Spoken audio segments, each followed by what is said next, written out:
खाली है हर गिलास कोई भरा नहीं, और शुक्र है मुझे देखकर कोई डरा नहीं। भाई साहब, जनरली इंसान चेहरे और नाम से पहचाने जाते हैं जी।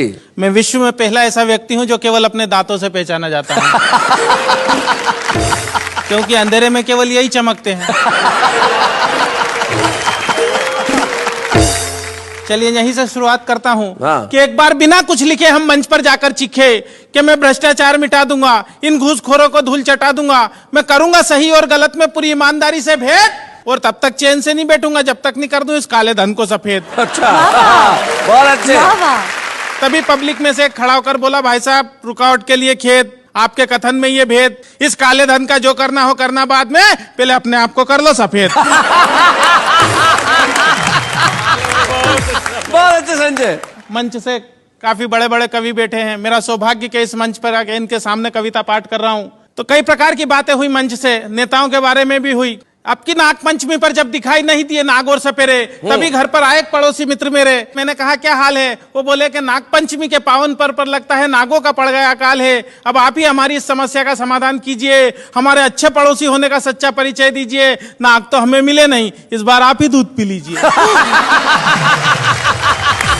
मैंने कहा यही फार्मूला तो मैं सुबह से आजमा रहा था, और जब सफलता नहीं मिली तो हारकर आपके घर आ रहा था।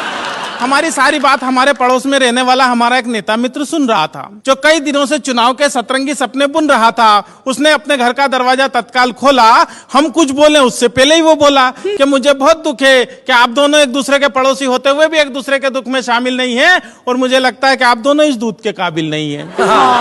अब तक आपकी हर समस्या का समाधान हम ही ने किए हैं, और सब जानते हैं कि हम तो आपकी सेवा के लिए ही जिए हैं। आपकी इस समस्या का समाधान भी हम ही करेंगे, और आप घबराइए मत, आपके नाग देवता का दूध हम पिएंगे। अच्छा,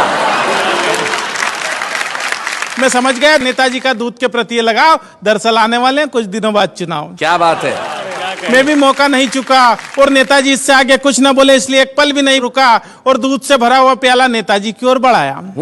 किंतु नेताजी ने जैसे ही दूध पीने के लिए प्याला मुंह से लगाया, दूध अपनी पवित्रता खोने से पीछे हट गया, क्योंकि नेताजी के छूने के पहले ही दूध फट गया। क्या बात है भाई, वाह वाह वाह वाह।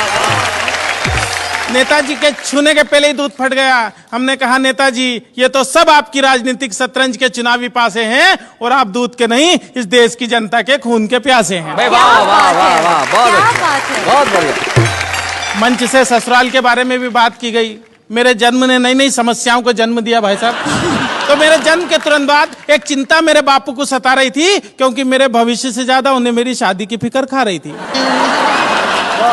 मेरे जन्म के तत्काल बाद मेरे पिता भगवान से बोले कि हे भगवान, तूने एक ऐसा खेल खेला और एक बेटा दिया तो वो भी काला था पहले। एक दिन मेरे पिता मुझे हाथ पकड़ कर ले गए स्कूल में भर्ती कराने के लिए। तो स्कूल का प्रिंसिपल हाल में आकर बोला कि एक आइटम आया है स्कूल में बच्चों को डराने के लिए। हमने जैसे तैसे शिक्षा का स्वाद चखा, और धीरे धीरे जवानी की दहलीज पर कदम रखा। जवानी में पहुंचकर हमारी सूरत और भद्दी हो गई, क्योंकि शारीरिक अंगों में असामान्य वृद्धि हो गई। एक दिन एक लड़की वाले आए मुझे देखने, और मेरी खूबसूरती पर लगे अपनी आंखें सेकने। जाते जाते वो मुझे हक्का बक्का कर गए, हाथ में 500 का नोट धरा और रिश्ता पक्का कर गए।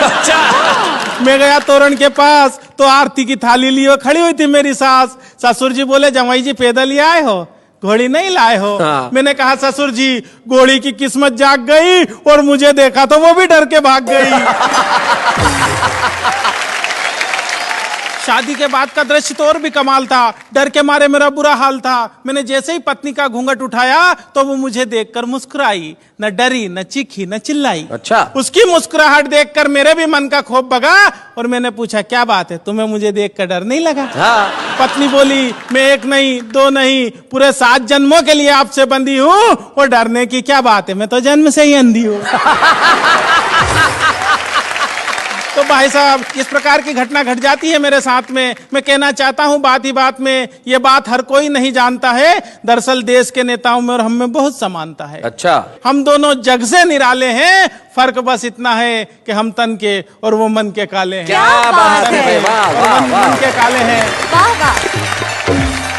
और तमाम बातें करने के बाद अपनी काव्य यात्रा यहाँ से खत्म करना चाहूंगा कि गरीब के मुंह से छिनते निवाले देखे हैं, हमने रोटी सेकती हुई माँ के हाथों में चाले देखे हैं, और हम तो सिर्फ तन के काले हैं मित्र मेरे, हमने तन के उजले लोगों के मन बहुत काले देखे। क्या बात है, वाह वाह वाह।